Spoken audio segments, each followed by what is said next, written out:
everyone, so this is the Frisky palette.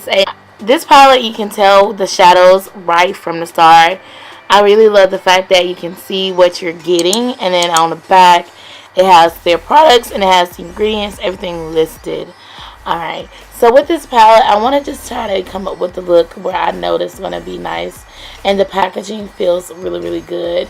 It's like a very firm packaging, and it also comes with an applicators that I probably won't even really use because I think they're not really well enough sanitary, so I'm not going to pay attention to that. So, and it has a mirror, which I was impressed by, because what palette does not have a great decent size mirror like this one in the palette?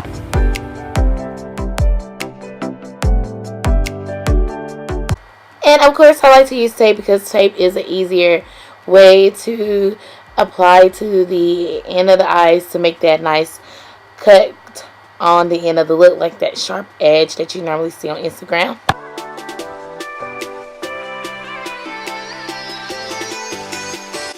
Then I'm taking that nice matte brown, and I was kind of like trying to figure out how this brown would look because it looks so pigmented in the palette. And then I looked at it and I was like, oh my gosh, let's see.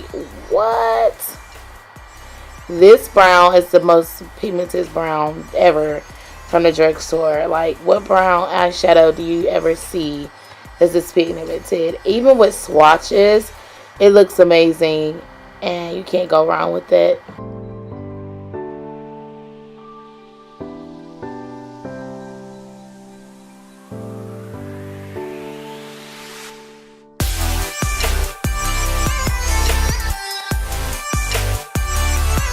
Going back into the palette, and then I'm going to be taking, let's see what other shade I decided I wanted to go for, because this palette is pretty amazing to really think just by that brown how it stood out the most.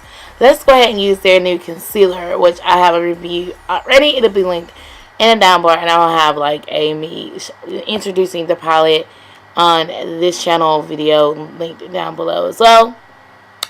But with this palette, you guys, I have to say that it just was amazing to have.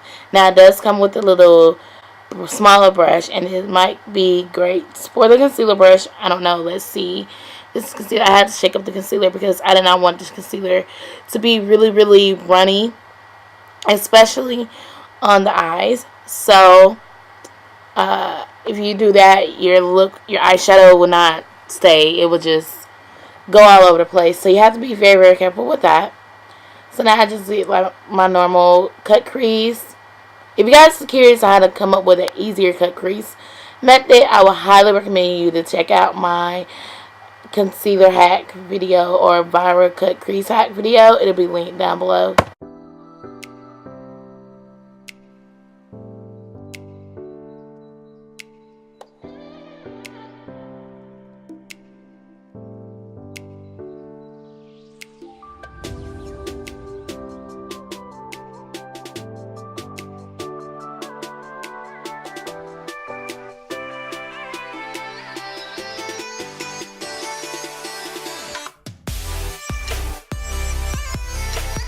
Definitely important after you apply concealer to make sure you go back in with the setting powder to set it all in place, because if you don't do that, it will continue to run.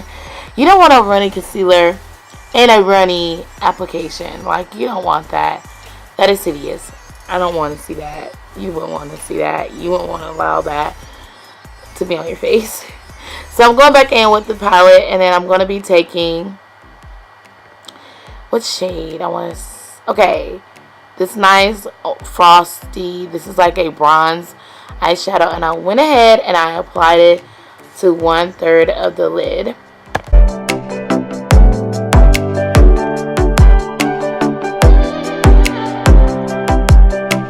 And then after that, I decided I wanted to go in with that nice rosy pink rose gold color. And I went next to the gold that we had on the lid, and that's a pretty pigmented color. It does have a little shimmer, and I did notice a little kick up from the palette, but it does turn out to be okay on the lid. You know, you have those shades where you think, oh, this ain't gonna be the bomb, and it turned out not being the bomb. It turns out being a fail. And on this eye, I'm also just repeating the steps.